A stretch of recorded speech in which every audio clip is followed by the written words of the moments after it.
जिस पर हम बात करें। रईसी हेलीकॉप्टर हादसे पर नया खुलासा हुआ है। काफिले में शामिल 2 हेलीकॉप्टर के अधिकारियों ने रिपोर्ट दी है। खराब मौसम की जानकारी नहीं थी। रिपोर्ट में कहा गया है मौसम साफ था, अलर्ट नहीं था मौसम खराब होने का। यह रिपोर्ट में कहा गया है हादसे की जगह पर कोहरा नहीं था। उड़ान के 45 मिनट बाद इब्राहिम रईसी के हेलीकॉप्टर ने चेतावनी दी थी।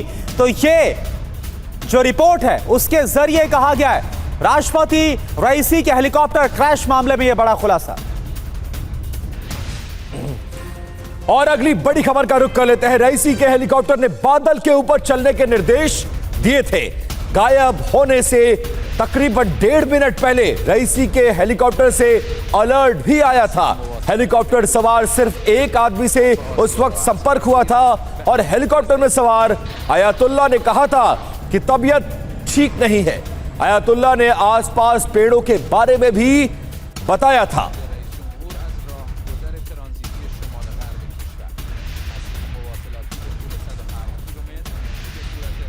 तो ये तमाम इंफॉर्मेशन उन दोनों हेलीकॉप्टर्स के पायलट के हवाले से आ रही है जो राष्ट्रपति रईसी के काफिले में चल रहे थे। 3 हेलीकॉप्टर्स ने एक साथ उड़ान भरी, लेकिन जो सबसे वीवीआईपी हेलीकॉप्टर था जिसमें राष्ट्रपति रईसी सवार थे, उनका हेलीकॉप्टर दुर्घटनाग्रस्त हो गया। और उस वक्त आयतुल्ला से जो बातचीत हुई उसमें तबीयत खराब होने की बात कही गई थी। आसपास पेड़ों के होने का जिक्र किया गया था। बादल के ऊपर चलने के निर्देश भी दिए गए थे। लेकिन अचानक उस 1.5 मिनट पहले में ऐसा कुछ हुआ जिसके बाद यह हेलीकॉप्टर दुर्घटनाग्रस्त हो गया और उसके साथ चल रहे दोनों हेलीकॉप्टर्स को इसकी जानकारी भी नहीं मिली। यह तमाम बातचीत और यह तमाम खुलासा हुआ है कि हेलीकॉप्टर के उड़ने के 45 मिनट बाद यह तमाम बातचीत हुई थी। पहले 45 मिनट में आराम से तीनों हेलीकॉप्टर्स फ्लाई कर रहे थे। और देखिए सुमित चौधरी इस वक्त हमारे साथ, हमारे सहयोगी जुड़े पूरी जानकारी के साथ। सुमित, क्या कहा गया इस रिपोर्ट में? 45 मिनट तक सब कुछ ठीक ठाक था? देखिए बिल्कुल, सबसे इंपॉर्टेंट बात ये कि ये रिपोर्ट उन अधिकारियों की है जो उस 3 हेलीकॉप्टर के काफिले में खुद मौजूद थे। ये वो अधिकारी हैं जो लगातार जो रईसी थे उनकी खासतौर पे सिक्योरिटी में तैनात थे। ये सारी रिपोर्टें इनिशियल रिपोर्ट थी जो अभी उन्होंने इन्वेस्टिगेशन एजेंसीज को दी है। सबसे खास बात यह कि इस रिपोर्ट में कई महत्वपूर्ण चीजें हैं, जिसमें सबसे पहली बात तो यही क्लियर कर दी गई कि मौसम की खराबी की कोई ऐसा या कोई ऐसी जानकारी पहले से नहीं दी गई थी। दूसरी सबसे इंपॉर्टेंट बात ये जो लगातार कहा जा रहा था कि फोरकास्ट कहता था कि मौसम बहुत ज्यादा खराब था, वो इस रिपोर्ट से क्लियर हो गया कि ऐसा कोई फोरकास्ट जो टीम है उनको नहीं दिया गया था। उड़ान भरने के करीबन 45 मिनट के बाद ही पहला अलर्ट जो रईसी के खुद के हेलीकॉप्टर के पायलट ने दिया था, वो खुद कहा था कि देखिए कि कुछ मौसम खराब है, थोड़ा सा उड़ान ढंग से भरिए। उन्होंने ये भी कहा था कि उड़ान भरने के बाद थोड़ा सा हाइट ले लीजिए हेलीकॉप्टर की, क्योंकि अक्सर जो बादल होते हैं वो निचले होते हैं तो उससे ऊपर उड़कर फिर आप लैंड कर सकते हैं। लेकिन सुमित, एक सवाल और खड़ा होता है, जब तीनों हेलीकॉप्टर्स एक साथ चल रहे थे और तीनों के पायलट्स में आपस में कोऑर्डिनेशन था, तो जब एक हेलीकॉप्टर दुर्घटनाग्रस्त होता है तो उसकी खबर बाकी के दोनों जो स्कॉट कर रहे थे हेलीकॉप्टर्स उसको कैसे नहीं लगी? क्या रिपोर्ट में इस बात का जिक्र किया गया है कुछ? देखिए बिल्कुल विपिन, अगर मैं आपको बता रहा था कि रिपोर्ट में जो इनिशियल चीजें दी गई हैं उसमें इस बात को क्लियर किया गया है कि जब ये पहली जानकारी मिली, क्योंकि गायब होने के महज 1.5 सेकंड पहले तक आपस में संपर्क में थे तीनों हेलीकॉप्टर, और महज 1.5 सेकंड बाद ही जब उन्होंने पहले जो पायलट थे जो रईसी का हेलीकॉप्टर चला था उन्होंने बात कही, उसके 1.5 सेकंड के बाद हेलीकॉप्टर गायब हो गया। दोनों हेलीकॉप्टर जो उनके साथ चल रहे थे वो लगातार उस हेलीकॉप्टर को देख रहे थे, लेकिन उसके बाद वो नहीं दिखा। और जब वो लैंड किया, जब उन दोनों हेलीकॉप्टर ने लैंड किया तो उसके बाद उन्होंने सभी लोगों को उतारने के बाद दोबारा से फ्लाई किया और उस पूरे इलाके को सर्कल करते हुए कई बार उस इलाके की रेकी की, या फिर आप कह सकते हैं कि फ्लाई किया कि आखिरकार हेलीकॉप्टर कहां गायब हो गया। तो ये कई महत्वपूर्ण चीजें हैं जो उस रिपोर्ट में बताई गई है, और ये सारी आप टेस्टिमनी या फिर आप कह सकते हैं कि बयान है उन अधिकारियों के जो बाकी के 2 हेलीकॉप्टर्स में वहां जो बैठे हुए थे, और ये लगातार ये बात कह रहे थे कि देखिए संपर्क हुआ था, 1.5 सेकंड पहले संपर्क टूटा था और उसके बाद ही लगातार ये बातें कही गई कि देखिए जो खराब मौसम होने की बात थी, ये बिल्कुल फोरकास्ट। ठीक है सुमित, बहुत शुक्रिया इस जानकारी के लिए। तो अब वो पहली रिपोर्ट सामने आ गई है जिसमें यह बताया गया है कि मौसम के बारे में क्या अलर्ट था, किस तरह से बातचीत हुई थी, क्या कुछ पायलट्स ने आपस में बातचीत की थी। तो उसके बाद ये सारे खुलासे होते हुए नजर आ रहा है। केजरीवाल के माता पिता को पुलिस ने वक्त दिया है। दिल्ली पुलिस आज 11:30 बजे इस बाबत जानकारी लेगी। स्वाति मालीवाल मारपीट केस में होंगे सवाल। आम आदमी पार्टी ने इसको लेकर ऐतराज जताया है। स्वाति मालीवाल ने दिल्ली पुलिस को दिए अपने बयान में कहा है कि उन्होंने मुख्यमंत्री आवास में सीएम की पत्नी सुनीता केजरीवाल और माता पिता से मुलाकात की थी, फिर ड्राइंग रूम में वापस आई। खबर है कि इस आधार पर पुलिस उनके भी बयान लेना चाहती है। परिवार के लोगों से महिला जांच अधिकारी ने वक्त भी मांगा है। इस कानूनी प्रक्रिया पर आम आदमी पार्टी ने सवाल खड़े किए हैं। अरविंद केजरीवाल के बूढ़े और बीमार माँ बाप को नोटिस भेजकर बुलाया है। दिल्ली पुलिस के द्वारा उनको अपमानित करने की योजना बनाई है। उनके बूढ़े माँ बाप को तंग करने की, परेशान करने की एक ऐसी कोशिश की है जिसकी जितनी निंदा की जाए कम है। इधर देर शाम दिल्ली में आम आदमी पार्टी के दफ्तर में उस वक्त हंगामा मच गया जब एक शख्स अंदर घुस आया। पुलिस बुलाई गई। दफ्तर में मौजूद लोगों का दावा है कि पिछले दिनों पटेल नगर मेट्रो स्टेशन पर सीएम केजरीवाल को धमकी देने वाला अंकित गोयल दफ्तर में दाखिल हुआ। इसके बाद पार्टी ने पुलिस बुलाई। पुलिस जांच में जुटी है। आपको बता दें कि कल दोपहर ही अंकित गोयल को 30 हजारी कोर्ट से जमानत मिली थी। पीएम मोदी ने कांग्रेस नेता राहुल गांधी के उस बयान पर तंज कसा जिसमें उन्होंने कहा है कि सिस्टम ने हमेशा से पिछड़ों का इस्तेमाल किया है, चाहे वो पूर्व पीएम इंदिरा गांधी, राजीव गांधी या फिर मनमोहन सिंह की सरकार रही। प्राइम मिनिस्टर हाउस में जब दादी प्राइम मिनिस्टर थी तब था, पापा थे, मनमोहन सिंह जी थे, तब भी मैं जाता था, तो मुझे सिस्टम अंदर से मालूम। और मैं आपको कह रहा हूं, system is aligned against lower castes, मतलब भयंकर तरीके से हर लेवल पे। राहुल गांधी के इस बयान ने बीजेपी को राजनीतिक मुद्दा दे दिया। राहुल ने पंचकुला में एक सभा को संबोधित करते हुए कहा कि 1970 में उनका जन्म ही सिस्टम के अंदर हुआ और उसे काफी करीब से देखते आए हैं। सबने सिस्टम का इस्तेमाल किया। इस मामले पर पीएम मोदी ने कांग्रेस पर पलटवार किया। कई बार लाख झूठ बोलते हुए भी शहजादे की जुबान पर सच्चाई तो आ ही जाती है। आज कांग्रेस के शहजादे ने एक बड़ा सच स्वीकार कर लिया। शहजादे ने मान लिया है कि उनकी दादी, उनके पिताजी, उनकी माताजी के समय जो सिस्टम बना वो दलितों, पिछड़ों, आदिवासियों का घोर विरोधी रहा है। कांग्रेस के इसी सिस्टम ने एससी, एसटी, ओबीसी की कितनी ही पीढ़ियों को तबाह किया।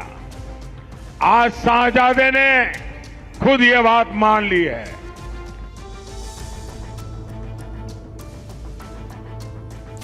समाजवादी पार्टी के अध्यक्ष अखिलेश यादव ने आजमगढ़ में कहा कि अब तक के चरणों में बीजेपी बहुत पीछे छूट गई है। उन्होंने फिर दावा किया कि समाजवादी पार्टी और इंडिया गठबंधन यूपी में एक सीट छोड़कर सभी सीटें जीत रही है।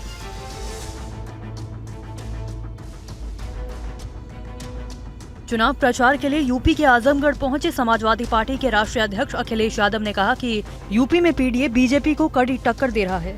पिछड़े दलित आदिवासी, पिछड़े दलित अल्पसंख्यक, पिछड़े दलित आदि आबादी और पीड़ित दुखी अगड़े भी इसमें हैं। इसलिए आप कंफ्यूज मत होइए। इसमें पीडीए में सभी समाज के लोग, पूरा परिवार है। 400 पार नहीं, 400 हारने जा रहे हैं इस बार। और वहीं आज शाम थम जाएगा छठवें चरण के प्रचार का शोर। 25 मई को छठवें चरण के लिए होगी वोटिंग। 7 राज्यों की 57 सीटों पर मतदान होगा।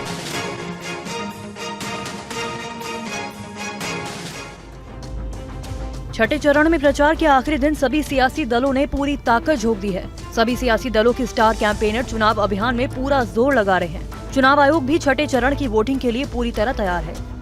छठे चरण में जिन लोकसभा सीटों पर मतदान होना है उनमें उत्तर प्रदेश की 14, बिहार की 8, हरियाणा की 10, दिल्ली की 7, जम्मू कश्मीर की 1, झारखंड की 4, ओडिशा की 6 और पश्चिम बंगाल की 8 सीटें शामिल हैं। छठे चरण में 3 केंद्रीय मंत्रियों और 3 पूर्व मुख्यमंत्रियों समेत कई फिल्मी सितारों की किस्मत ईवीएम में बंद होगी। छठे फेज में सुल्तानपुर से मेनका गांधी, करनाल से पूर्व सीएम मनोहर लाल खट्टर, संबलपुर से धर्मेंद्र प्रधान, डुमरियागंज से जगदम्बिका पाल, आजमगढ़ से दिनेश लाल निरहुआ, अनंतनाग राजौरी से महबूबा मुफ्ती, गुरुग्राम से राज बब्बर, रोहतक से दीपेंद्र हुड्डा, नई दिल्ली से बांसुरी स्वराज, उत्तर पूर्व दिल्ली से मनोज तिवारी जैसे दिग्गज उम्मीदवारों की किस्मत दांव पर लगी है। चुनाव आयोग के मुताबिक इस चरण में 889 प्रत्याशी चुनावी मैदान में हैं। छठे चरण की वोटिंग के साथ ही 485 सीटों पर मतदान संपन्न हो जाएगा। हरियाणा में राहुल गांधी का एक बिल्कुल नया अंदाज देखने को मिला। पंचकुला में राहुल गांधी एक टेम्पो में सवार नजर आए। इस दौरान उन्होंने कांग्रेस कार्यकर्ताओं से बातचीत भी की। रिपोर्ट देखिए। मेरे में और मोदी जी में ये फर्क है कि मोदी जी का टेम्पो अदानी जी के लिए चलता है, मेरा टेम्पो युवाओं के लिए और अग्निवीरों के लिए चलता है।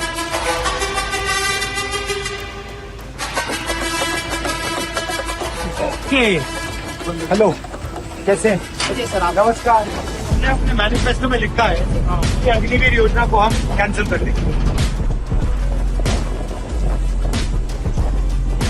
मोदी जी का टेम्पो जो है अदानी वाला है, हमारा टेम्पो अग्निवीर वाला है। पीएम मोदी ने इंडिया ब्लॉक पर लोगों के हक मारने का आरोप लगाया, जिसके बाद कांग्रेस और आम आदमी पार्टी ने पलटवार किया। पीएम मोदी ने कहा कि अगर इंडी गठबंधन की सरकार बन गई तो वो लोगों के बैंक खाते बंद करा देगी, घर के नल की टोटी भी खोल कर ले भागेगी। ये आपके बैंक खाते बंद करा देंगे, उसका पैसा छीन लेंगे। मोदी ने हर गांव में बिजली पहुंचाई, ये आपके घर में बिजली कनेक्शन कटा के फिर अंधेरा कर देंगे। मोदी घर घर पानी पहुंचा रहा है। कांग्रेस ने पीएम के बयान पर चुटकी ली है। ये क्या हो गया है मोदी जी? और यकीन जानिए, मुझे मोदी जी की वाकई चिंता होने लगी है, क्योंकि ये हार की हताशा से बहुत आगे बढ़ चुकी हुई समस्या है। समस्या ने विकराल रूप धारण कर लिया है। क्योंकि अब सवाल ये उठता है कि वो अगली बात क्या कहेंगे। क्या वो कहेंगे कि जब इंडिया वाले आएंगे तो आपके बच्चों के टिफिन में से एक सैंडविच ले लेंगे? एक बात की खुशी है कि नरेंद्र मोदी जी भी अंततोगत्वा ये स्वीकार रहे हैं कि इंडिया वाले आ रहे हैं। दिल्ली के सीएम अरविंद केजरीवाल ने भी पीएम के बयान को चुनावी रैली में भुनाया। ये इंडिया गठबंधन वाले आपके घर की टूटी छीन के भाग जाएंगे। इंडिया गठबंधन वाले सवेरे सवेरे आपके घर से अखबार लेके भाग जाएंगे। पता नहीं क्या क्या बोल रहे हैं वो, पता नहीं क्या क्या बोलना चालू कर दिया। अरे हमें ऐसा प्रधानमंत्री चाहिए जो हमारी समस्याओं का समाधान करे, हमारे देश को तरक्की के रास्ते पे लेके जाए। कलकत्ता हाईकोर्ट ने 2010 के बाद जारी सभी ओबीसी सर्टिफिकेट को रद्द करने का आदेश दिया है। इस फैसले के बाद बंगाल में ओबीसी के मुद्दे पर चुनावी घमासान बहुत ज्यादा तेज हो गया है। कलकत्ता हाईकोर्ट ने कहा कि अब कोई भी नए प्रमाण पत्र जारी नहीं किए जाएंगे। हालांकि कोर्ट ने यह भी साफ किया कि इस सूची के आधार पर जिन लोगों को नौकरी मिली है उनके ऊपर इसका असर नहीं होगा, मतलब उनकी नौकरी बरकरार रहेगी। हाईकोर्ट ने कहा कि 2010 के बाद की सभी ओबीसी आरक्षण सूचियां रद्द कर दी गई हैं। 2010 से पहले जारी ओबीसी सर्टिफिकेट वैध रहेंगे। बता दें कि हाईकोर्ट के इस फैसले का असर करीब 5 लाख लोगों पर पड़ने की संभावना है। मतलब 2010 से 2024 के बीच जितने भी ओबीसी सर्टिफिकेट जारी किए गए हैं वो अब अमान्य माने जाएंगे। एकदम ठीक किया है, क्योंकि आज ओबीसी कैटेगरी में ममता बनर्जी मुसलमान लोगों को घुसाए हैं। ओबीसी कैटेगरी में जिसको घुसाना है उसको ना घुसा के कंप्लीट तो तुष्टीकरण का राजनीति करने के लिए, अपीसमेंट पॉलिटिक्स करने के लिए बांग्लादेश से जो इन्फिल्ट्रेटर्स, जो इलीगल इमिग्रेंट्स जो है उसको घुसा दिया जा रहा है। मुस्लिम आरक्षण को लेकर कोलकाता हाईकोर्ट के दिए गए फैसले के बाद पीएम मोदी ने विपक्ष को कटघरे में खड़ा किया। दिल्ली में एक रैली को संबोधित करते हुए उन्होंने कहा कि वोट बैंक के लिए शैक्षिक संस्थानों को भी नहीं छोड़ा गया। दिल्ली की प्रतिष्ठित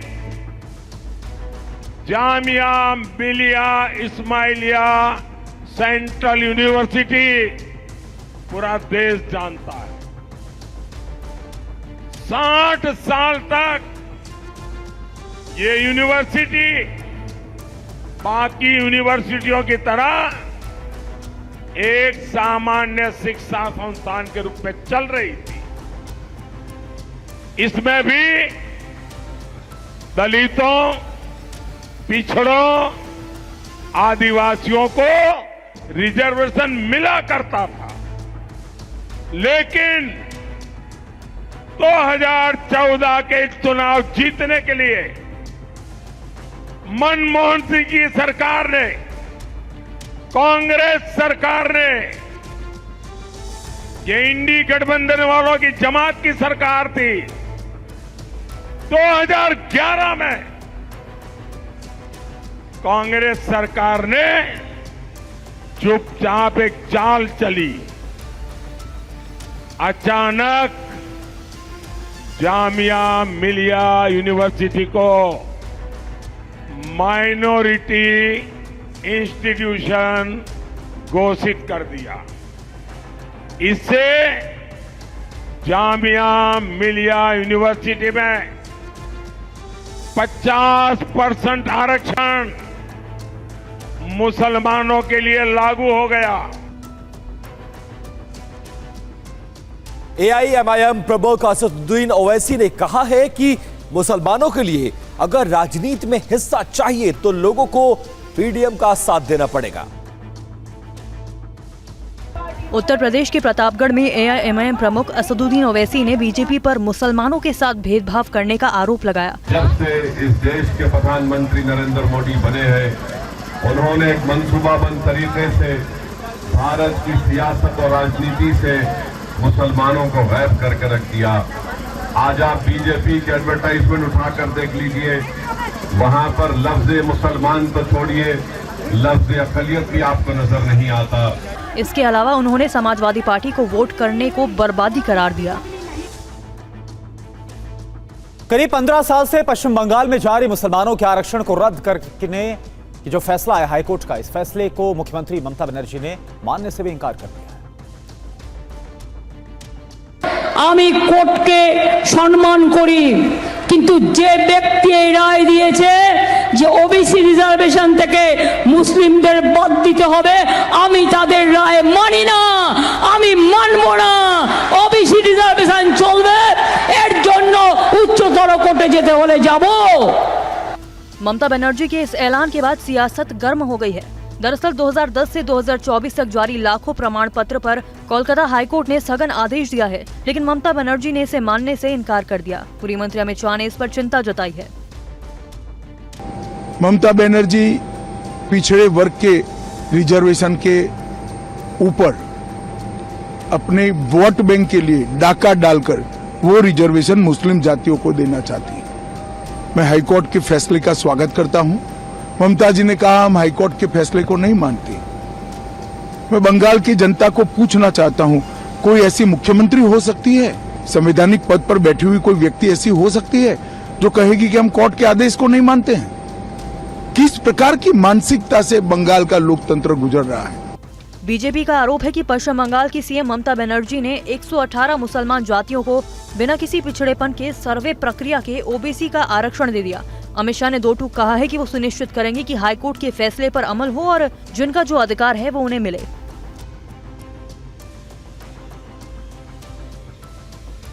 वहीं प्रधानमंत्री मोदी ने कहा है कि कोलकाता हाईकोर्ट का फैसला पश्चिम बंगाल सरकार को करारा तमाचा है। आरक्षण को लेकर तुष्टीकरण की हदें पार कर दी गई। कोलकाता हाईकोर्ट ने इस इंडी अलायंस को एक बहुत बड़ा तमाचा मारा है। कोर्ट ने 2010 के बाद से जारी सारे ओबीसी सर्टिफिकेट कैंसिल कर दिया है। क्यों?